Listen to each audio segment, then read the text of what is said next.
Listen humanity. Meher బాబా రాసిన ఆయన listen humanity అంటే ఓ మానవులారా వినండి. Listen humanity narrated and edited by Don E Stevens. ఇది తీర్చిదిద్దినవాడు, అలాగే దీనిని ఒక వ్యాఖ్యానముగా చెప్పినవాడు సోదరుడు డాన్ స్టీవెన్స్. ఆ పేరు ఎప్పుడన్నా విన్నామండి? మనం ఎక్కడ విన్నాం చెప్పండి. మనము హౌ ఎ మాస్టర్ వర్క్స్ అనేటువంటి ఇంత లాభ పుస్తకం చదివాం. అది చదువుతూ ఉన్నప్పుడు ఐవి జ్యూస్ ఏం చెప్పింది, నేను నా శిష్యుడు కలిసి గాడ్ స్పీక్స్ పుస్తకాన్ని ఎడిట్ చేసేటువంటి ఆ కృషి చేశాము అని చెప్పింది. అందుచేత బాబా తను రాసినటువంటి పుస్తకాలను అవి తీర్చిదిద్దేటువంటి అంత పెద్ద బాధ్యతను ఐవి జ్యూస్కు డాన్ ఈ స్టీవెన్స్కు బాబా అప్పచెప్పారు. అంత గొప్పవాడితను. ఇంకో రకంగా చెప్పాలంటే డాన్ ఎంత పెద్దవాడంటే, బాబా రాసినటువంటి పుస్తకం ఏదండి? మొట్టమొదటి ఏది గుర్తుకు రావాలి మనకి బాబా రాసిన పుస్తకం అంటే? God speaks. గాడ్ స్పీక్స్ అనే పుస్తకానికి ఉపోద్ఘాతం ఒక మానవుడు రాశాడు. అంటే పరిచయ వాక్యం. ఆ పుస్తకం ఎంత గొప్పదో దానికి సర్టిఫికెట్ ఇచ్చినప్పుడు ఒక మానవుడు. అంటే బాబా సాక్షాత్తు పరమేశ్వరుడైనటువంటి బాబా ఆ పుస్తకాన్ని రాస్తే దాని ఎంత బాగుంటుంది అంత బాగుంటుంది అని పరిచయం చేస్తూ ఒక మానవ మాత్రుడికి బాబా అవకాశం ఇచ్చారు. ఎవడా మానవుడు? Don Stevens. అంత గొప్పవాడు. ఒక చోట బాబా అన్నారు, ఈ విశ్వంలో సమానమైనటువంటి అంటే మేలు కలయిక దేనికి? మెదడుకు హృదయానికి. అది పర్ఫెక్ట్ ఎవడయ్యా అంటే ఈ డాన్ స్టీవెన్స్ అని బాబా ఒక సందర్భంలో అంటే ఆ హృదయము ఆ బుద్ధి రెండు సమపాళ్లలో సమతుల్యము సాధించినటువంటి వ్యక్తి అతను చెప్పుతున్నటువంటి పుస్తకం ఇది. మొట్టమొదట పరిచయం చదువుకుందాం. An introduction usually discusses the background of the contents of the volume or of its author. మనము సంప్రదాయ ప్రకారం ఓ పుస్తకం మనం తీసుకున్నాం అనుకోండి, పరిచయ వాక్యము అని ఉంటుంది. దానిలో ఏ విషయం గురించి మాట్లాడుతారు? ఆ పుస్తకంలో ఉన్న కథా వస్తువు గురించి కానీ కథా రచయిత గురించి కానీ మనం మాట్లాడుకోవడము సంప్రదాయముగా వస్తూ ఉన్నటువంటి ఆచారం. In the present instant, it seems desirable to upset this precedent and discuss the reader instead. కానీ ఇప్పుడు మనం చదువుకోబోయేటువంటి పుస్తకం అసామాన్యమైనటువంటిది. మామూలుగా మనం అలవాటు పడిపోయినటువంటి ఈ ఓకదంపుడు పుస్తకం కాదు ఇది. సాక్షాత్తు ఎందుకని? సాక్షాత్తు యుగావతారుడు చెప్పినటువంటి విషయం కనుక మనం అలవాటు పడిన సంప్రదాయాన్ని తిరగేద్దాం.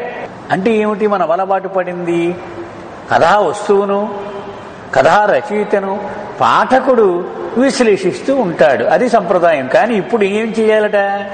పాఠకుడినే ముందు విశ్లేషించాలి. అది నేను పరిచయంలో చెయ్యదలుచుకున్నది. అసలు వాడి పరిస్థితి ఏమిటి అది మనం మాట్లాడుకోవాలి. This work is directed towards the very large group of people who want answers to their living problems. ఈ పుస్తకం ఎందుకయ్యా దీన్ని ఒక గ్రంథ రూపంలో తయారు చేశాము అంటే, చాలా మంది మానవులు ఈ ప్రపంచంలో అనేక సమస్యలతో ప్రశ్నలతో సతమతమవుతూ ఉన్నారు. వాళ్లకు దారి చూపించడం కోసము ఈ పుస్తకము. బాబా ఇలా అన్నారు, ఈ సందర్భంగా చెప్పుకున్నాం. ప్రపంచంలో అధిక శాతం మంది సరిగ్గా వినండి, ప్రపంచంలో అధిక శాతం మంది భగవంతుడు ఉన్నాడనే అనుమానం కూడా ఉండదట వాళ్ళ బుర్రలో. They do not even suspect the existence of God. అంటే వాడికి దేవుడు అంటే వాడు అసలు పట్టించుకోడు. భగవంతుడు ఉన్నాడని అనుమానం అంటే చూడండి, అనుమానం కూడా ఉండదట వాడికి. ఉంటే నాకేం లేదని అక్కడ పని. ఎక్కువ మంది ఇదే పరిస్థితిలో ఉన్నారు. అయితే కొంతమంది చిన్నతనంలో తల్లి చెప్పారు, నాన్న లేకుండా దండం పెట్టు అంటుంది వాడికి. చిన్న కుర్రాడికి వాడికి స్నానం చేయించి ఆ దొక్క వేసే ముందు దండం పెట్టుకో అని ఇలా అంటుంది. ఇలాగూ వాడికి బాల్యంలో గోపాలతో ఏవో కొన్ని దేవుడికి సంబంధించిన విషయాలు బలవంతంగా వాడికి కొన్ని అబ్బాయి. అవి వాడిని కొంత ఆధ్యాత్మికతకు చిన్న దారంతో ముడేసినట్టుగా ముడేసి ఉంచుతాయి వాడిని. అంచేత వాడు ఏం చేస్తాడు? వాడికి పూర్తిగా అవగాహన లేదు, పూర్తిగా శ్రద్ధ లేదు, కానీ ఈ చిన్న అలవాటు ఉంది. అందుకని అది కర్మకాండల రూపములో వాటిని పట్టుకుని ఉంటాడు. వాడికి సంబంధించినంత వరకు ఆధ్యాత్మికత అంటే ఆ కర్మకాండలు. బాబా చెప్పినటువంటి మాట ఏమో నేను మనం సొంతంగా చెప్పేది కాదు. మరికొంతమంది మేధావులు ఉంటారు. బాబా అంటున్నారు, వాళ్ళు ఏ చిన్న విషయాన్న అయినా సరే తత్వవేత్తలాగా తత్వశాస్త్రం వైపు లాగి పీకి పాకం పడుతూ ఉంటారు. ఇది చూడండి, ఏంటండి అక్కడ పండితులందరూ మేధావులు కొట్టుకుంటున్నారు అంటే కృష్ణుడికి మీసము లుండెడివి కావా, అది చర్చ నడుస్తూ ఉంది. దానివల్ల ఏమైనా ప్రయోజనం ఉంది? ఆయనకి మీసాలు ఉంటే ఏమిటి, మీసాలు లేకపోతే ఏమిటి, ఎవడికి ఏమీ వరగదు. కానీ వాళ్ళు ఆయాసపడుతూ ఉన్నారు గంటల తరబడి. ఇలాగూ వాడు ప్రతి విషయాన్ని వాడు తత్వ శాస్త్రం లాగా పరిగణించి పీకి పాకం పడుతూ ఉంటాడు. వాడికి ఎంతో సరదా అట ఈ కసరత్తు చేయడం. ఏదైనా చిన్నది లాగ్గానే బాబా ఆ పుస్తకంలో అలా చెప్పాడు, ఈ పుస్తకంలో ఇలా చెప్పాడు, ఇది ఇలా కాదు అని వీడు తర్కము వితర్కము ఇలా చేస్తూ ఉంటాడు. వాడి దృష్టిలో భగవంతుడంటే బహుశా ఉండొచ్చు, బోల్డ్ మంది అంటున్నారు కదా, ఉన్నాకే ఎక్కువ అవకాశం ఉంది, ఇలాగ వాడు మాట్లాడుతూ ఉంటాడు. It is an intellectual idea అన్నారు. అంటే ఒక బుద్ధిపూర్వకంగా వాడికి ఏర్పడినటువంటి ఒక అభిప్రాయం అట. అంతేగాని ఆ భగవంతుడి పట్ల తీవ్రమైనటువంటి ఒక కాంక్ష తపన ఉండి ఆయన్ని సాధించి తీరిదాకా వదిలిపెట్టకూడదు అనేటువంటిది వాడు ఎరగడు. ఇలాంటి వాళ్ళే ఉన్నారు ప్రపంచం. అతి అరుదుగా అదృష్టవంతులు చాలా తక్కువ మంది ఉంటారు. వాడు భగవంతుడు వైపు తపనతో తహతహలాడుతూ ఉంటాడు. వాడికి దొరుకుతాను నేను. అంతేగాని ఆషామాషిగా ఈరు ఊరికి సులభంగా తేలిగ్గా దొరికేటువంటి వ్యవహారము కాదు. ఎంత ఉపోద్ఘాతం చెప్పి అక్కడ తీసుకుని చేర్చుకోండి బాబా. ఇంతమంది ఉన్నారు ప్రపంచంలో మనకు ఆధారపడి ఉండేవాళ్ళు అందరూ కూడా భగవంతుడి మీదే జారపడ్డాం అనుకుంటూ ఉన్నారు. వాళ్ళు నిజానికి భగవంతుడిని జారపడి లేరు వాళ్ళు. ఈ పుస్తకంలోని కథా వస్తువు దేనికి ఉద్దేశించబడినది అంటే ప్రపంచములో లెక్కకు మిక్కిలి ప్రజలు అనేక సమస్యలతో సతమతమవుతూ ఉన్నారు. దేవుడి గురించి ఆలోచించాలంటే అన్నీ ప్రాబ్లమ్సే. ఇదేమిటి అదేమిటి, ఏది నిజం ఏది అబద్ధం, ఎవడిని నమ్మను, ఇలాగ వాడికి అనేక సమస్యలు చుట్టుముడతాయి. వాడికి పరిష్కారము చూపించడమే ఈ పుస్తకము యొక్క ఉద్దేశము. Perhaps it may seem odd to go to India for such answers. మనమంతా తెల్లవాళ్ళం, అంటే తెల్లవాళ్ళకి రాస్తున్నాడు అతను డాన్ స్టీవెన్స్. తెల్లవాళ్ళము, మనకు ఏదైనా సమస్య వస్తే మన బుర్రతోనే మనము వీటికి సమాధానాలు కనిపెట్టాలి. భారతదేశం వైపు సమాధానాల కోసం చూడడం కొంచెం ఇబ్బందిగానే ఉంటుంది మనకి, తెల్లవాళ్ళకి కష్టమే. మనకి ఒప్పుకో మన మనసు అంత తొందరగా. ఎందుకని వాడంటే చాలా చేదరింపు, నల్లవాడు. బాబా రెండవసారి ఇంగ్లాండ్ దేశం వెళ్ళినప్పుడు ఆయనకి లాడ్జీలు కూడా ఎవరు ఇవ్వలేదు. నల్లవాళ్ళ దేశం నుంచి వచ్చాడు ఈయన, హోటల్స్ ఇవ్వమన్నారు. పాపం ముందుగా బుక్ చేసుకున్నా కూడా ఆయనకి ఆశ్రయం లేకుండా అయిపోయింది. అప్పుడు కిట్టి దేవి ఇంట్లోనే మీ ఫ్లోర్ ఖాళీ చేసి నాకు ఏమో అక్కడే ఉంటాను నేను అన్నారు. అక్కడే మకా ఉన్నాను అంటే అంత చులకన. అందుకే అంటున్నాడు, మనము ఇలాంటి ప్రశ్నలకు సమాధానాల కోసము భారతదేశం వైపు చూడడం కొంచెం ఇబ్బంది కలిగించే విషయమే. వింతగానే మీకు అనిపించవచ్చు, యాక్చువల్లీ ఇట్ ఈస్ నాట్. కానీ నిజం మనం చూసినట్లయితే మనం అనుకున్నది తప్పు. అంటే వాళ్ళే అనాదిగా ఆ సమస్యలకు పరిష్కారాన్ని అందిస్తూ ఉన్నారు. The East has labored for thousands of years to find the keys to life so that daily living could be patterned in consonance with them. తూర్పు దేశాల యొక్క ఆధ్యాత్మిక సంపద ఎంత గొప్పదో అని చెప్తున్నాడు దానిస్కి. వేలాది సంవత్సరాలు కఠోరమైన కృషి చేశారు వాళ్ళు. ఏమిటి అసలు ఆధ్యాత్మిక జీవితం యొక్క తాళం చెవులు ఎక్కడున్నాయి అని వాటిల్ని వశపరుచుకోవడానికి వీలుగా వాళ్ళ జీవితాన్ని మలుచుకోవడానికి తీవ్రమైన కృషి చేశారు వాళ్ళు. The East has perhaps not yet found perfection, nor its people the perfect way. అయితే తూర్పు దేశాల వాళ్ళు పరిపూర్ణత సాధించేశారు అని నేను అనటం లేదు సుమా. వాళ్ళు మనలాగే కొట్టుకుంటూ ఉన్నారు, కానీ మనకంటే బెటర్ పొజిషన్లో ఉన్నారు, అంత మాత్రం నేను చెప్పగలను. However, they do provide a background of sincere effort and insight which is almost unique in the world. కానీ ప్రపంచంలో మరెక్కడా కానరానటువంటి విశిష్టమైనటువంటి ఒక కృషి మనకు కనపడుతుంది భారతదేశంలో. అంటే ఒక నిజాయితీతో కూడినటువంటి ఒక కృషి ఏమిటి, దీన్ని సమస్య ఏమిటి, అసలు దీనిలో ఉన్నది ఎందుకు, ఈ మనిషి జీవితంలో ఏ రహస్యము దాగి ఉంది అనేటువంటి ప్రయత్నం మరెక్కడా జరగలేదు, ఒక్క భారతదేశంలోనే జరిగింది. From that background one could expect great individuals to emerge who would be especially fitted to teach us how to live. So భారతదేశానికి ఎంత ఘనమైనటువంటి నేపథ్యము ఉన్నది కనుక ఈ నేపథ్యాన్ని చూస్తే వీళ్ళ దేశంలోనే ఎవడో ఒక గొప్పవాడు వస్తాడు, వచ్చి అసలు ఈ జీవితం ఎలా జీవించాలిరా అని చూపిస్తాడు మనకి అని మనం ఆశించడంలో ధర్మం ఉంది. ఎందుకంటే దానికి ఉన్నటువంటి బ్యాక్గ్రౌండ్ అది మిగిలిన వాడికి ఎవరికి అసలు ఆ బ్యాక్గ్రౌండే లేదు.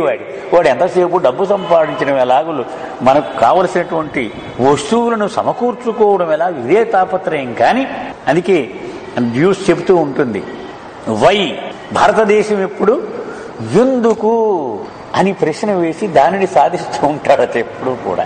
పశ్చిమ దేశం వాడు హౌ అంటే ఎలాగూ అని చేస్తూ ఉంటాడు. అంటే ఆ మూలములోకి వెళతాడు మన భారతదేశంలో వాడు. ఎందుకని అసలు ఎందుకు మానవుడు పుట్టాడు బాగానే ఉంది, మానవుడు ఎలా వచ్చాడు ఇంగ్లీష్ వాడు చెప్పాడు. వాడు ఏమన్నాడు, మొట్టమొదట ఏదో అమీబా అన్నాడు, ఆ తర్వాత ఇంకో కీటకం అన్నాడు, అలాగ వృక్షము, ఈ క్రిమి, చేప ఇవన్నీ వచ్చాయి. ఎలా వచ్చిందో మానవుడు ఎలా వచ్చాడో చెప్పాడు. కానీ భారతదేశం వాడు ఏమంటాడు, ఎందుకు వచ్చాడు అసలు మానవుడు, అసలు అవసరం ఏమిటి, వై, అది ఆధ్యాత్మికతకు మూలము. బాబా ఏం చెప్పాడు సమాధానము, చైతన్యం అభివృద్ధి చెందాలి కాబట్టి ఆ చైతన్య స్థితి నుంచి చైతన్య స్థితిలోనికి భగవంతుడు ప్రయాణం చెయ్యాలి కాబట్టి ఎంత ప్రయాణము ఆ మానవుడు అవసరం అయ్యాడు అని బాబా చెప్పారు. అది పశ్చిమ దేశాలు వాడికి లేదు. అది వాళ్ళు ఎంతవరకు చెప్పారు, ఇదిగో దీని నుంచి ఇది వచ్చింది, దీని నుంచి ఇది వచ్చిందని. డార్విన్ సిద్ధాంతం మనం చదువుకున్నాం, థియరీ ఆఫ్ ఎవల్యూషన్, పరిణామ సిద్ధాంతము. Meher Baba is clearly one of those invaluable persons. అలా ఈ ప్రశ్నలకు సమాధానాలు సూచించగల అతి గొప్ప వ్యక్తులలో మెహర్ బాబా మొట్టమొదటి శ్రేణిలో నిలబెట్టవచ్చు. One has only to be in his presence for a short time to sense the mighty forces at work. Bhaskar రాజు గారు ఆచార్యవరేణ్యుడే అనే పాట మనకి ఎప్పుడు కొంచెం ఆ పాటని మనం ఊరికే సౌండ్ వినేయడం కాకుండా ఆ భావము ఏమిటి, ఏం చెప్తాడు ఆయన, ఆచార్యవరేణ్యుడే అవతార్ మెహేరుబా అంటూ దానిలో అంటాడు, అతని సాన్నిధ్యములో అరనివేశం ఉన్నావా అవగాహన మౌను నీకు ఆచార్యవరేణ్యుడు. నీవేం చెయ్యక్కర్లా, అతని సన్నిధానంలో ఒక్క అరనిమిషం అలా కూర్చో చాలు, నీకే తెలిసిపోతుంది, నేనేం చెప్పక్కర్లేదు. ఆయన ఎలాగో ఆచార్యుడయ్యాడు. ఆయనలో ఉన్నటువంటి అతి అద్భుతమైన శక్తులు ఎలా పనిచేస్తూ ఉంటాయి అంటే, ఆయన అపారమైన శక్తుల యొక్క గని, ఆయన దివ్య శక్తులు అవి ఎలా పనిచేస్తుంటాయి ఒక చిన్న అవగాహన నీకు ఏర్పడాలి అంటే ఆయన సన్నిధానంలో ఒక్క అరనిమిషం అలా కూర్చో, నీకు తెలిసిపోతుంది. One has only to be for a few days with his close disciples to know that his greatness flows readily into other persons. అలాగే ఆయనతో సహజీవనము చేస్తూ ఉన్నటువంటి అనుచరులతో కొద్ది రోజులు కలిసి జీవిస్తే మరొక సత్యం కూడా నీకు అవగాహనకు వస్తుంది. ఏమిటది, ఆయనలో నుంచి ఈ అపార శక్తి తన చుట్టూ ఉన్న అందరు వ్యక్తులలోకి వెల్లువలాగు ప్రవహిస్తూ ఉంటుంది. ఈ విషయం కూడా నీకు తెలిసిపోతుంది. One has only to be in India for a short time and to look and listen with sympathetic eyes and ears to know that the spiritual greatness of India springs from roots which lie deep in the hearts of its people. అంతేకాదు భారతదేశం యొక్క గొప్పతనము తెలుసుకోవాలి అంటే కొద్ది రోజులు భారతదేశాన్ని సందర్శించి చూడు. ఎక్కడి ఉంది ఈ భారతదేశానికి ఎంత ఆధ్యాత్మికమైనటువంటి వారసత్వము, ఎక్కడి నుంచి వచ్చిందంటే ప్రతి భారతీయుడి హృదయంలోనూ ఆధ్యాత్మిక విలువలు పునాది అక్కడ ఉంది, ఆ మూలము అని నీకు అర్థమవుతుంది. The rub for the occasional lies in the method of applying these living insights. This is where the present reader must be discussed. అయితే చిక్కల్లా ఎక్కడొస్తుందంటే తెల్లవాడికి భారతీయుడు సాధించిన విజయాలను అన్వయించుకోవడం మొదలు పెట్టగానే వీడికి చికాకు వచ్చేస్తుంది. ఏం అర్థం కాదు, ఏమిటి గొడవ అంతా. This is where the present reader must be discussed. అందుచేత చదివేవాడి గురించే నేను చర్చిస్తాను అన్నది ఎందుకనే. ఈ తెల్లవాడు చదవడానికి పూనుకున్నప్పుడు వాడికి ఎదురయ్యే సమస్యలు అది ముందు చర్చించాలి. When he thinks of India, ఒక సగటు ఇంగ్లీష్ వాడు ఉన్నాడు అనుకుందాం. భారతదేశం చూడగానే ఏమొస్తుంది మనకి? డిస్కవరీ ఛానల్లో చూస్తాం, ఆవులు ఎక్కడ పడితే అక్కడ రోడ్ల మీద నిలిచిపోవడము, వెనకాల బస్సులు, లారీలు, కార్లు, అలా పెద్ద సిటీలో ట్రాఫిక్ జామ్. ఇదేమి దేశం రా బాబు. అలాగూ భారతదేశం ఆధ్యాత్మిక అనగానే ఎవరు కనబడతారు? బొట్లు ఇవన్నీ పెట్టుకొని, కాషాయ బట్టలు వేసుకొని, కసరత్తులు, తల కిందికి కాళ్ళు పైకి పెట్టినవాడు, రకరకాలైనటువంటి సాధన చేసేవి ఆ సీన్లన్నీ మనకు గుర్తుకొస్తూ ఉంటాయి. When he thinks of India, he thinks perhaps of a poor people, often illiterate, given to complicated superstitions. అలాగే ఒక సగటు భారతదేశం ఎలా ఉంటుందని అనుకుంటే, కడు బీదవాళ్ళు గోచీలు వేసుకొని, అక్షరాలు రాక నిరక్షరాస్యుడిగా ఉండి, భయంకరమైనటువంటి మూఢ నమ్మకాలకు బానిసై వాడు ఒక వింత జంతువులాగా జీవిస్తూ ఉంటాడు. ఇది వాడు సగటు ఫారం చేసుకునేటువంటి ఒక అభిప్రాయం భారతదేశము. When he thinks of India's religious life, he sees ancient temples populated by many gods. అలాగే ఆధ్యాత్మికత అనగానే పెద్ద గుళ్ళు, ఏవో బెనారసో ఏవో కనపడతాయి. దాని నిండా వందలాది, ఈ మూల ఒక దేవుడు, ఆ మూల ఒక దేవుడు, ఈ మూల ఒక దేవుడు, దాని నిండా దేవుళ్ళు మయం, అసంఖ్యాకమైనటువంటి దేవుళ్ళు, ఎక్కడ చూసినా దేవుళ్ళే. Or if he plumbs a smaller areas of knowledge, he recalls odd yogis and mystics given to strange practice. కొంచెం లోతుగా వెళదాం, ఇవన్నీ వదిలేసి అనుకుంటే వాడికి ఇంకా అసలు ఏం అర్థం కాకుండా రకరకాల కసరత్తులు, యోగాలు, ఏమిటో ఎంత వాడు జుట్టు పీక్కునేటువంటి పరిస్థితి వాడికి. This is the screen a partial or incorrect understanding through which one must pierce to draw on India for insight into Western man's problem. ఇక్కడితో ఆగిపోకుండా ఇంకా లోతుగా గనక ఆ భారతదేశ సంపదలోకి వెళ్ళగలిగితే పశ్చిమ దేశం వాడు బాధపడుతూ ఉన్న సమస్యలకు పరిష్కారము భారతదేశమే ఎందుకు అందివ్వగలదు వాడికి అర్థమవుతుంది. The task seems almost too great. చాలా కష్టమైన పని ఇది, చిన్న విషయం ఏం కాదు. Far ingrained notions yield only grudgingly. ఎందుకని? వీడు కరుడు గట్టినటువంటి వ్యతిరేక భావంతో ఉంటాడు తెల్లవాడు. ఏమిటి? వీడికి ఏమి రాదు, వీడి దగ్గర నేను నేర్చుకునేది ఏమిటి? మొట్టమొదట వాడు ఒక పక్షపాత ధోరణి లాంటిది వాడు అలవరుచుకున్నాడు. దాంతో అసలు సమస్య మరింత కష్టం అయిపోతుంది. And India does have buried in the great mass of extraneia a profound knowledge of man's purpose, and this the West needs desperately. నీకు ఇష్టమున్నా లేకపోయినా చరిత్ర గనక చూస్తే భారతదేశం అనాదిగా ఈ సత్యమును మొత్తం ప్రపంచానికి అందిస్తూ ఉన్నది. అసలు మానవుడు యొక్క ప్రయోజనం ఏమిటి? ఎందుకా మానవుడు వచ్చాడు? వాడు ఊరికనే సరదాగా పిక్నిక్ ఇలా గడపడానికి వచ్చాడా? ఎందుకు ఆ మానవ రూపం అవసరమైనది? ఆ లక్ష్యం ఏమిటి అనేటువంటిది తెల్లవాడికి అందివ్వడంలో ఎప్పుడు భారతదేశం విజయవంతంగా తన పనిని నెరవేర్చింది. An astoundingly small proportion of persons in the Western world know why they are here. భారతదేశంలో ఏమయ్యా ఎందుకు ఇక్కడ ఉన్నావు, నువ్వు ఎందుకు పుట్టావు ఈ భూమి మీద అంటే కొంత కాకపోతే కొంతమంది అన్నా చెప్తారు. ఏదో దేవుని తలుచుకోవడానికో, ఏదో దేవుని చేరుకోవడానికో, ఏదో వాడు ఎందుకని మన చిన్నప్పటి నుంచి కుర్రాడు ఇలా దండం పెట్టడం అలవాటు వాడి, ఏదో దేవుడు రానగానే వాడు ఇలా పెట్టారు. ఎందుకని ఆ సంప్రదాయంలో మన భారతదేశంలో ఉన్నటువంటి ఆ వరవడి అలా అలవాటు. అదే పశ్చిమ దేశం అని ఎందుకు రా నువ్వు ఇక్కడ ఉన్నావు అంటే వాడంతనే ఆశ్చర్యపోతాడు. అందుచేత అతి తక్కువ కనీస స్థాయిలో శాతంలో కూడా పశ్చిమ దేశం వాడికి ఈ ప్రశ్నకు సమాధానం దొరుకుతుందని నేను అనుకోను. ఎందుకున్నావు ఇక్కడ నువ్వు అడిగితే వాడు ఏమి సమాధానం ఉండదు వాడి దగ్గర. And not knowing why they are here, few know how to start such life with a sense of vigorous and dependable purpose.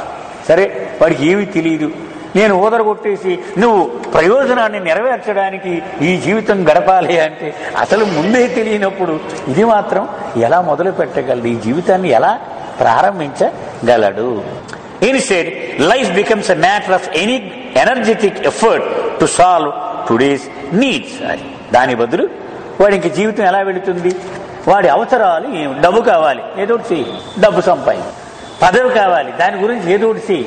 అంటే అవసరము, దానికోసం కృషి. ఇదే జీవితం. మనం గడిపే జీవితం అంతా ఇంతే కదా, అంతే కదండి. ఇప్పుడు డబ్బు కోసం మనం ఏదో ఒకటి చేస్తూ ఉన్నాం, తాపత్రయం. If tomorrow comes to mind, it can only be looked upon as an extension of today's problem.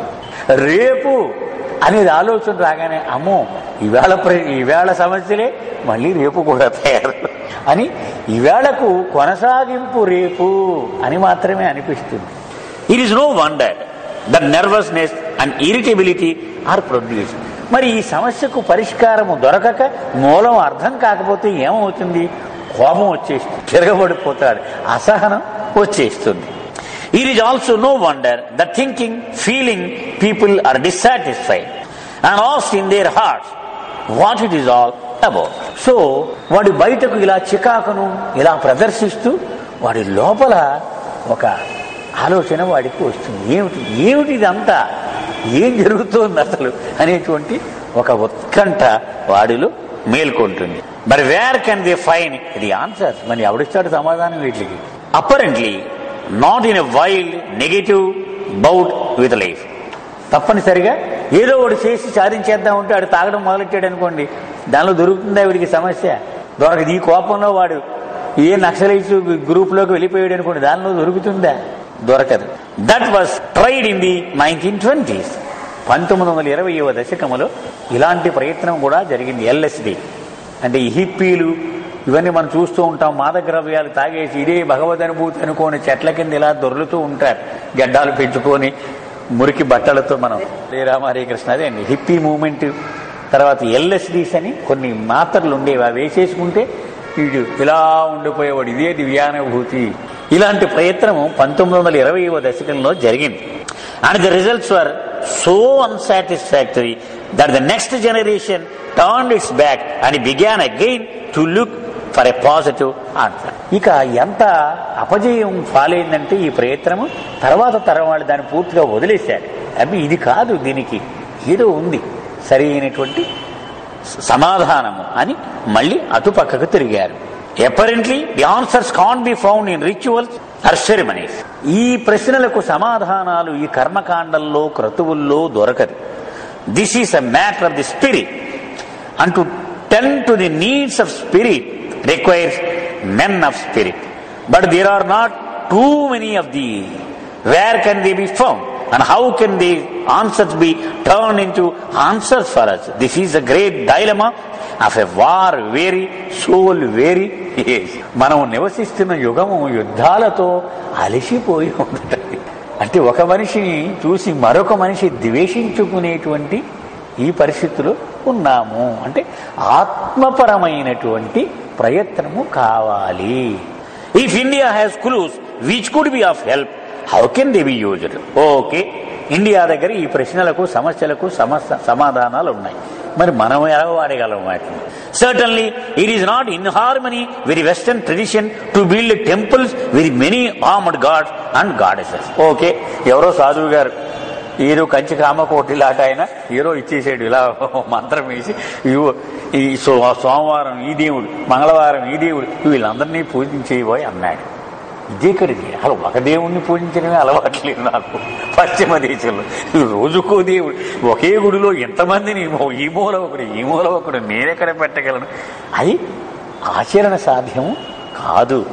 Nar is it in a western tradition to engage in strange practices of breath or posture so that one may do impossible physical feats. అలాగే తూర్పు దేశాల వాడు బుర్ర కిందకి పెట్టి కాళ్ళు పైకి పెట్టి నీటిలో ఇలా నిలబడి ఏవో రకరకాలైనటువంటి ప్రక్రియలు కసరత్తులు చేసేస్తూ ఉంటాడు. ఆ పశ్చిమ దేశం వాడు అడలిపోయి పారిపోతాడు ఇవన్నీ చూస్తే. ఇదేమి దేవుడు రా నాయన, నా వల్ల కాదు, ఈ ఆధ్యాత్మికత నా వల్ల కాదు అని వాడు విరమించుకుంటాడు. Rather than attracting the accidental, such habits are apt to repel him. దాంతో అసలు భారతదేశం ఇచ్చేటువంటి సమస్యల పట్ల వాడిలో విముఖత ఏర్పడుతుంది. నా వల్ల కాదు. If the East is to be of any help, it must be able to give Western man something which can be welded into his practical daily life. అందుచేత ఆ తెల్ల దేశాల వాళ్ళకి నిజంగా సహాయము తూర్పు దేశాల వాళ్ళు ఇవ్వగలగాలి అంటే అది ఎలాంటిదై ఉండాలి? ఆ తెల్లవాడికి అది ఆచరణకు వీలుగా ఉండాలి. వాడు జీవితంలో వాడు దాన్ని నప్పించుకునేలాగా ఉండాలి. అప్పుడు వాడు ఇచ్చేటువంటి సహాయం ఉపయోగపడుతుంది. It cannot divorce him from his family and turn him into a lone wailing dervish, nor can it give him odd notions which will not allow him to earn a living in conventional business. నువ్వు ఇచ్చే పరిష్కారము వాడి కుటుంబాన్ని, వాడి పిల్లల్ని అందరినీ వదిలేసి అడవిలో కూర్చొని ఓమని నువ్వు తపస్సులు చేయమంటే వాడెక్కడ చేయలేడు కదా. అటువంటివి వాడికి సరిపడవు. This is the real problem in trying to translate any Eastern answers into Western words. అందుచేత తూర్పు దేశాల యొక్క ఆధ్యాత్మిక సంపదను పశ్చిమ దేశాలలో వాడాలి అంటే ఇదే పెద్ద సమస్య. వీడికి సూట్ అవ్వదు. వీడి సమస్యలకి బాగానే ఉన్నాయి వీడి సమాధానాలు, కానీ వీడికి సరిపడదు. ఇప్పుడు మనం చిన్నప్పుడు కథ చదువుకుంటామే, కొంగను పిలిచి ఓ పెద్ద సాసర్లో పాయసం పోసి తాగు తాగు అంటే అది ఎక్కడ తాగుతుంది? దానికి ఉన్నటువంటి అది పొడవైనటువంటి ఒక ముక్కు ఉంది, అది ఆ పాయసం ఆ ప్లేట్లో పోస్తే దాన్ని తాగలేదు. అలాగూ వీడి సమస్యలకు పరిష్కారం ఉన్నాయి వీడి దగ్గర, కానీ వీడికి సూట్ అవటం లేదు. అది ఒక పెద్ద సమస్యగా మిగిలిపోయింది. It has often been said that the great world religions are farthest apart in their formal parts and closer together in their true spirit. అది తరచూ పెద్దవాళ్ళు మాట చెప్తూ ఉంటారు. ప్రపంచంలో అనేక మతాలు మనకు కనపడుతూ ఉన్నాయి. యథాతథంగా భౌతికంగా అవి ఎలా కనపడుతున్నాయో ఒకదాని పక్కన ఒకటి పెడితే అమ్మబాబోయ్ ఇది ఇలాగపోతోంది, ఇది ఇలాగపోతోంది, ఇది ఎక్కడ అని వాటి మధ్య ఎంతో వ్యత్యాసము మనకు గోచరిస్తూ ఉంటుంది. కానీ వాటి మూలములోకి చూస్తే అని ఒకటే. బయటకు ఎంత విభిన్నంగా ఎంత దూరముగా ఉన్నట్టు కనిపించినా మూలములో చూస్తే అన్ని మతాలు ఒకలాగే ఉన్నాయి అనేటువంటి సత్యము బోధపడుతుంది. This seems true. నిజమే, ఇది తప్పకుండా ఇది ఒప్పుకోవాల్సింది. And provides a clue by which the westerner may draw on the heritage of the east. అలాగే తూర్పు దేశాల వాడి సమస్య అస్సలు నాకు పడదు అని నువ్వు బాహ్యంగా అనుకోవచ్చు, కానీ లోతులోకి వెళ్ళి చూస్తే ఆ మతాలు ఎలాగైతే ఒకలాగే దగ్గరగా ఉన్నట్టే కనిపిస్తున్నాయో వీడి భయం కూడా పోయి ఇవి కూడా దగ్గరగానే కనిపిస్తాయి. It is the spirit which is needed and the form becomes only a meaningless husk to be discarded. అంటే ఆ సమస్యకున్న పరిష్కారములో చెప్పినటువంటి సారమును తీసుకోవాలి, కానీ ఆ పైన ఆ రూపమును తీసుకోవద్దు. It is not necessary for the occidental to take a breathing exercises, posture, diet or the murmuring of secret pages. పశ్చిమ దేశాల వాళ్ళని చూస్తే వాళ్లకు ఊపిరి బిగబట్టేటువంటి ప్రాణాయామాలు లాంటివి కసరత్తులు సరిపడవు. అలాగే రకరకాల భంగిమలలో ఈ ఆసనాలు వేయడం అది వాడికి సరిపడదు. ఆహారం కఠోరమైనటువంటి ఆహార పానీయ దీక్షలు అవి సరిపడవు. అలాగే మంత్రాలు ఉచ్చరించడము అది వాడు నోరు తిరగదు. It is true that an unbiased analysis of such practices usually leads to the conclusion that they do produce astounding results. నిజమే, ఆ మంత్రం అలాగే ఉచ్చరిస్తే అద్భుతమైనటువంటి ఫలితాన్ని రాబట్టవచ్చుగాక. మనం చదువుకున్నాం కొన్ని మేఘరాగాలు, ఆ రాగాన్ని కనుక ఆలపిస్తే ఆకాశంలో కమ్ముకున్న మేఘాలు అప్పటికప్పుడు వర్షాన్ని కురిపిస్తాయి. బాబా చెప్పారు. ఎస్, అంటే దానికి అంత అద్భుతమైన శక్తి ఉంది. అది ఉచ్చరించే పద్ధతిలో గనక ఆ యొక్క శబ్దాన్ని ఉచ్చరిస్తే అది అంత ఫలితాన్ని కలగ చెయ్యొచ్చుగాక. However, in large part they are aside from the matter of spirit which is the nub of the issue. కానీ మూలము ఈ బాహ్యమైనటువంటిది కాదు, లోపల అతి లోతుగా ఉన్నది అది మూలం. The first part of this volume, అది ఇప్పుడు మళ్ళీ పుస్తకంలోకి వచ్చాడు. దీనిలో మొట్టమొదటి భాగము describes how the great contemporary spiritual leader Meher Baba transferred something of this spirit to a picked group of his close followers in India. ఈ పుస్తకంలో మొదటి భాగంలో మెహర్ బాబా అనేటువంటి ఒక గొప్ప గురువు తన అనుచరులకు, అంటే మానవాళికి, తన చుట్టూ ఉన్న వాళ్లకు ఆధ్యాత్మిక ప్రయోజనాన్ని అనుకుందాం, లేక ఆయన హాజరును, ఆయన సన్నిధానమును ఎలాగూ పంచి ఇచ్చాడు, అది మొట్టమొదటి భాగంలో నేను చర్చించాను. The Western reader will be struck by the fact that there was almost nothing of ritual, dogma or strange practices involved. తెల్లవాడికి నేను హామీ ఇస్తున్నాను, ఈ భాగంలో మెహర్ బాబా తన ప్రేమను మానవాళికి పంచి ఇస్తూ ఉన్నప్పుడు ఒక్క కర్మకాండ గాని, ఒక క్రతువు గాని, ఒక సంప్రదాయము గాని మీకు ఎదురవ్వదు. మీరు భయపడుతూ ఉన్నటువంటి అవేవి ఇక్కడ లేవు. At the sessions produced results, often remarkable results. ఆ కర్మకాండలు లేకపోయినా, క్రతువులు లేకపోయినా, సంప్రదాయము జాడలు కనపరచకపోయినా అద్భుతమైనటువంటి ఆ ప్రేమ వాతావరణం ఆయన అనుకున్నది వాళ్ళకి ఇవ్వడం, వాళ్ళు పొందడం, ఈ రెండు కూడా చాలా విజయవంతముగా నిర్వహించబడ్డాయి. ఆ ప్రేమను ఆయన ఇవ్వడం, వాళ్ళు తీసుకోవడం, అది ఇద్దరు అనుభూతి పొందారు. The narrator, for instance, who has perhaps been a rather crusty person over the years, was told by many friends upon his return how much more enjoyable he had suddenly become. అంటే ఈ వ్యాఖ్యాత అంటే don Stevens, అతను రాస్తున్నప్పుడు ఇదివరకు అతనిని ప్రశంసించి ఎరగని వాళ్ళు కూడా ఆ వచ్చిన తర్వాత ప్రశంసించారు. ఎంత బాగా రాశావయ్యా నువ్వు. ఆ వాతావరణంలోనే ఆ తీపిదనము ఉన్నది. అక్కడ క్రతువు ఇంకొకటి లేకపోయినా, అంటే అవతార పురుషుని యొక్క ఆ హాజర్, దాని గురించి ఈయన తీసుకొస్తూ ఉన్నాడు. Such comments were made both by persons who knew of the nature of his stay in India as well as those who did not. భారతదేశంలో డాన్ స్టీవెన్స్ ఇన్నాళ్ళు గడిపాడు అన్న విషయం తెలియని వాళ్ళు, తెలిసిన వాళ్ళు ఇద్దరూ కూడా నువ్వు చెప్పింది బాగుందో, ఇదేదో విషయం మాత్రం మనం తెలుసుకుని తీరాల్సిందే అని ఒప్పుకున్నారు. The first contribution to a searching reader can then be the reassurance that such wholesome answers exist. మొత్తం మీద మనం అందరం ఒప్పుకొని తీరాల్సింది ఏమిటంటే, మనము తలలు బద్దలు కొట్టుకునే భయంకరమైన సమస్యలకు భారతదేశంలో సమాధానములు రెడీమేడ్గా ఉన్నవి అనేది మాత్రం మనం ఒప్పుకొని తీరాలి.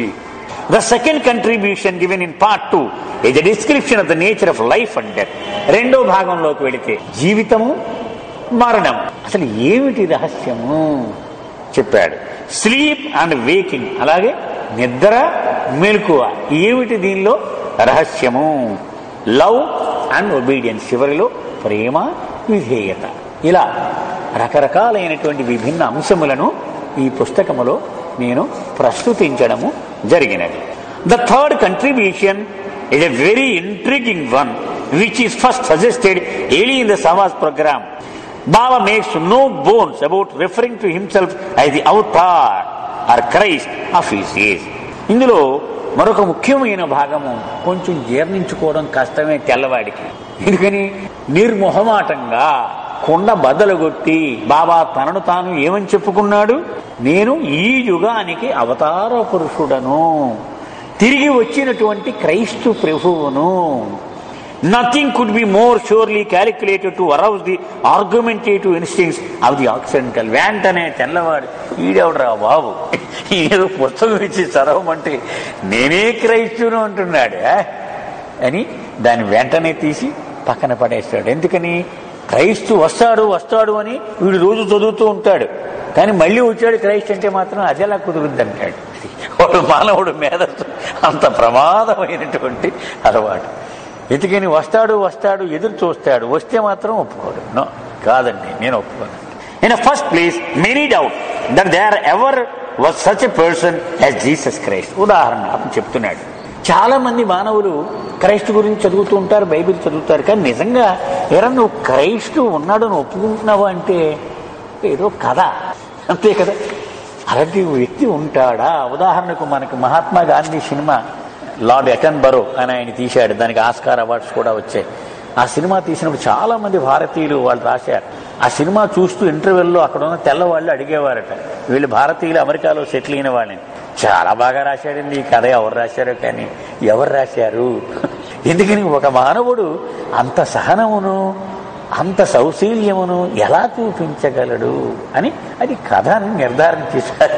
వాడు నిజమైన మానవుడు కాదు అని. అలాగే జీసస్ క్రైస్టు నిజంగా అతను జీవించాడు ఈ భూమి మీద అని ఎక్కువ శాతం మందికి నమ్మకము ఉండదు. Or at least that he had anything of the stature attributed to him. Okay, ఉంటే ఉన్నాడు, కానీ క్రైస్ట్ అంటే మాత్రం మేము నమ్మము. అంటే క్రైస్ట్ అంటే భగవంతుడు కదా, అది భగవంతుడి ఆ దశ అది ఉందని మేము ఒప్పుకోము అంట. To have some one jolt to the present with such a rude claim seems a deliberate challenge to a sense of modern rationality. అసలు క్రైస్తుకే ఒప్పుకోమంటున్నప్పుడు మళ్ళీ ఇంకొక మనిషి మనలాగా చొక్కా ప్యాంటు వేసుకొని నేను మళ్ళీ వచ్చేసాను క్రైస్తుని అంటే అస్సలు వీడు 1% కూడా ఒప్పుకోనకు సిద్ధంగా ఉండడు. ఒక ఆధునిక మానవుడి మనస్సు బుద్ధి వెంటనే తిరగబడుతుంది. ఇతరవాడే నాకు కుదరదు. A third attribute often encountered is that Jesus Christ was the one and only Son of God. మరొక మూఢమైనటువంటి వాదన అదేమిటి?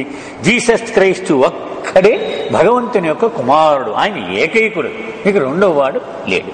And there will not be another. ఇంకో రెండో వాడు లేడంటే లేడు. Finally there is a deeply ingrained conviction that if Christ should come again, good breeding would cause him to avoid claiming that he was the Christ. వీళ్ళలో ఉన్నటువంటి మూఢ సంప్రదాయం చెందినటువంటి కొన్ని అభిప్రాయాలు ఇక్కడ రాస్తూ ఉన్నాడు. ఒకవేళ క్రైస్తే గనక తను వాగ్దానం చేసినట్లుగా మళ్ళీ వస్తే నేను క్రైస్తుని అని అలా ప్రకటన చేసుకోడు. అది వాడికి మరొక నిశ్చితమైనటువంటి అభిప్రాయం.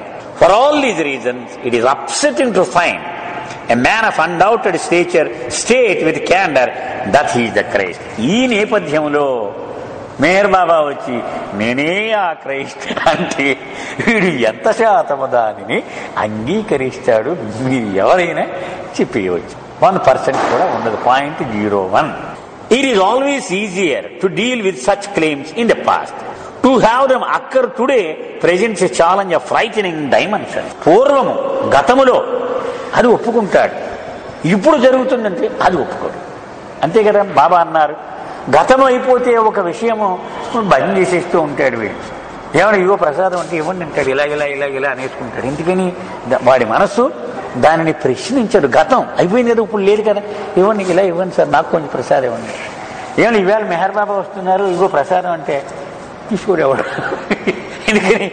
ఇప్పుడు వస్తున్నాడంటే మనిషి దేవుడేసింది, లాభం లేదని అంటాడు. కానీ జరిగిపోయిందంటే మాత్రం ఇలా అనేసుకుంటూ ఉంటాడు. మా చిన్నతనంలో బాగా జ్ఞాపకం, మెహరాబాద్ నుంచి ప్రసాదాలు ఎవరన్నా ఇచ్చినప్పుడు ఎవరు తీసుకునేవారు కాదు. ఎవరో ఒకరు ఇద్దరు, మిగిలిన వాళ్ళు మాకు ఇలా అనేసారు. ఇప్పుడు పాత గతంలోకి వెళ్ళిపోయింది కదా, అంతా ఇవ్వండి అంటాడు. వారికి ప్రేమ పెరిగి కాదు, వస్తువు అందనంత గతంలోకి జారిపోతే దాన్ని తీసుకుంటాడు వాడు. ఇవ్వండి సార్ ఇలా అనుకుంటాడు. కానీ అందుతూ ఉంటే అంత సులువుగా నేను ఒప్పుకున్నాడు అంటాడు వాడు. అంటే వాడి యొక్క ప్రవృత్తి అలా ఉంది. Section 1 is liberally sprinkled with Baba's references to his divine stature. Section మొట్టమొదటి భాగంలో ఆయన తన దివ్యత్వ స్థాయి గురించి బాబా ఏమేమి చెప్పారో అవన్నీ ఒక చోటకు తీసుకొచ్చి మీకు అందుబాటులో ఉంచాను.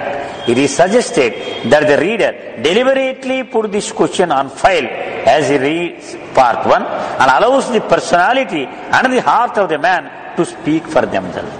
మీరు చదువుతూ ఉన్నప్పుడు మీ మనసు ఒప్పుకోదు, తిరుగుబడుతుంది, అన్నీ ఏం పర్వాలేదు, పక్కనటి దాని గురించి ఎక్కువ పట్టించుకో, కానీ బాబా గురించి తెలుసుకో, ఇంకా ఏముంది. అప్పుడు నీ హృదయమే ఇదేదో సత్యం రా, ఇది నువ్వు అంత తిరగబడవలసిన అవసరం లేదు అని అదే నీకు చెబుతుంది.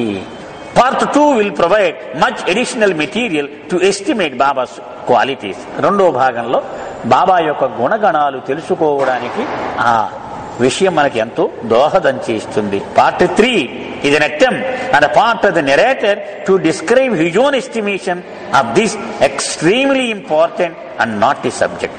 చివరి మూడో భాగంలో ఈ వ్యాఖ్యాత తన ఉద్దేశాలను బాబా గురించి నిర్ద్వంద్వముగా అతను చెప్పే ప్రయత్నం చేశాడు. The age of jet transport and atomic power does not render the question of Christhood obsolete, but brings it more insistently to the forefront. ఇప్పుడు ఏకంగా 5 నిమిషాల్లో ఇక్కడి నుంచి హైదరాబాద్ వెళ్ళిపోతున్నాడు. జెట్ స్పీడ్, ఒక దేశం నుంచి ఒక దేశానికి గంటల్లో వెళ్ళిపోతున్నాడు. ఎక్కడ చూసినా పరమాణు శక్తి తాండవిస్తూ ఉంది. ఇలాంటి యుగంలో ఇంకా క్రైస్తు గురించి అని ఏమైనా పనికొచ్చే విషయమేనా? అది ఈ రోజుకి సరిపడుతుందా అని మీకు అనిపించవచ్చేమో. మనము ఆధునికంగా ఇంకా ఎంత ఎరిగే కొలది ఆ క్రైస్తు తత్వము యొక్క అవసరము అంతకంటే ఎక్కువ అవుతూ ఉంది. ఎందుకని మనిషిలో వికారం కూడా అంత తీవ్రంగా పెరుగుతూ ఉంది కనుక అది అత్యంత అవసరమై ఉన్నది. Mankind will need such a superhuman force in a world to dispense the clarity and balance needed to equate against the superhuman question it now faces. మానవాతీత శక్తి అవసరమై ఉన్నది. ఇప్పుడు మానవుడిని గాడిలో పెట్టాలి అంటే అంత అస్తవ్యస్తమైపోయి ఉన్నది. ఎందుకని మానవుడి శక్తులు కూడా అంత తీవ్రంలో ఉన్నాయి. ఇప్పుడంతా పరమాణు ఇక్కడ మేట నొక్కితే అక్కడ దేశాన్ని నాశనం చేసేయగలిగినంత సామర్థ్యం మనిషి సంపాదించేశాడు. సో దీన్ని దారిలో పెట్టాలంటే దానికి కూడా మానవాతీతమైనటువంటి శక్తి అది జోక్యం చేసుకుంటే గాని గత్యంతరం లేని పరిస్థితి.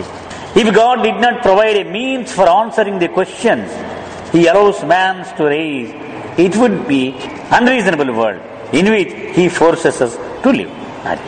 అంటే ఇలాంటి ప్రపంచంలో మన పడేశాడు. ఈ సమస్యల మధ్య మనం కొట్టుమిట్టాడుకుంటూ ఉన్నాం. ఇలా భగవంతుడే కదా ఇదంతా చేశాడు. మరి మన సమస్యలకు పరిష్కారం చూపించకపోతే చావండ్రా ఈ అర్థం పర్థం లేని ప్రపంచంలో అన్నట్టు అవుతుంది కదా. But there is a reason to believe that those answers do exist in the great nation which specializes in inner springs of man's nature. మానవుడి యొక్క ఆంతరిక శక్తుల మీద భారతదేశము చేసినంతటి గొప్ప కృషి ఏ దేశము చెయ్యలేదు. కనుక తప్పనిసరిగా ఈ దేశం నుండి ఈ ప్రశ్నలకు సమాధానములు దొరకవలసి ఉన్నది.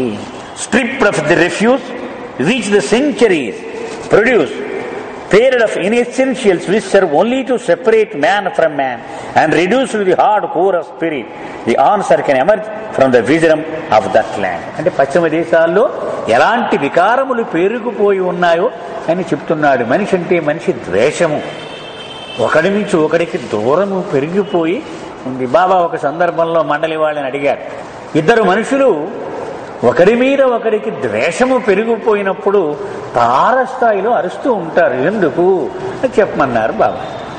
ఎవడు కారణం వాడు చెప్పాడు. ఎదురెదురుగానే ఉంటారు కానీ వాడు చాలా గట్టిగా గొంతు పోయేంతగా అరుస్తూ ఎందుకు అలా అరుస్తాడు ఏదో చెప్పారు. అప్పుడు బాబాయే దానికి సమాధానం చెప్పారు. వాళ్ళ హృదయములో ఆ ద్వేషము వలన దూరం పెరిగిపోయి ఇంత గట్టిగా అరిస్తే గాని అది వాడికి చేరదు అని వాడు అనుకుంటాడట. నేను చెప్పేది విను అని గట్టిగా అరుస్తూ ఉంటాడు. వాడే అదేం కుదరదు వాడు అరుస్తూ. మళ్ళీ బాబా చెప్పారు, అదే ఇద్దరి మధ్యన ప్రేమ అవగాహన ఉంటే మనకి సౌంజ్ఞ కూడా సరిపోద్ది అంటాడు. వాడికి ఏమి శబ్దము అక్కర్లేదు. అంటే కారణము వాడి హృదయములో వాడు అనుభూతి పొందేటువంటి దూరం మీద ఆధారపడి ఉంటుంది. సో బాబా అలా చెప్పారనమాట. అంటే ఒక మనిషికి ద్వేషము పెరిగిపోతే అంతరం ఆ దూరం పెరిగిపోయి వాడికి మామూలుగా చెప్తే చేరదు అనుకోని అంత గట్టిగా అరుస్తూ ఉంటాడు, అయినా చేరదు వాడిని. అందుకని ఈ పశ్చిమ దేశాల్లో ఇలా దూరము బాగా పెరిగిపోయింది. ఎందుకు కొరగానటువంటి విషయముల మీద వాడి జీవితం అంతా వెచ్చించి దాని మీదే వాడు కూర్చుంటూ ఉంటాడు. ఇలా శతాబ్దాల తరపడి చెత్త పెరిగిపోయింది వీడి హృదయముల నిండా, మనసు నిండా. అందుచేత ఆ దేశము యొక్క వివేకము నుండి మనకు పరిష్కారము తప్పకుండా లభిస్తుంది. The answer would not be a new one, but it would be a vital infusion into the lifeless stocks which once bore up in man the ripe knowledge of his own purpose and dignity. Answer కొత్తది కాదు, కానీలో ఆ సమాధానములో జీవము కొత్తగా పోసి మనకి ఇస్తూ ఉంటాడు. ఎందుకని ప్రతి అవతారుడు వచ్చినప్పుడు అదే ఆన్సర్ ఇస్తూ ఉంటాడు. కానీ ఆయన వెళ్ళిపోయిన తర్వాత అది శిలగా మారిపోతుంది ఆయన ఇచ్చిన ఆ సమాధానం. అందుచేత ఆయన వచ్చినప్పుడల్లా మళ్ళీ దానిలో ప్రాణం పోసి కొత్తగా ఇస్తూ ఉంటాడు.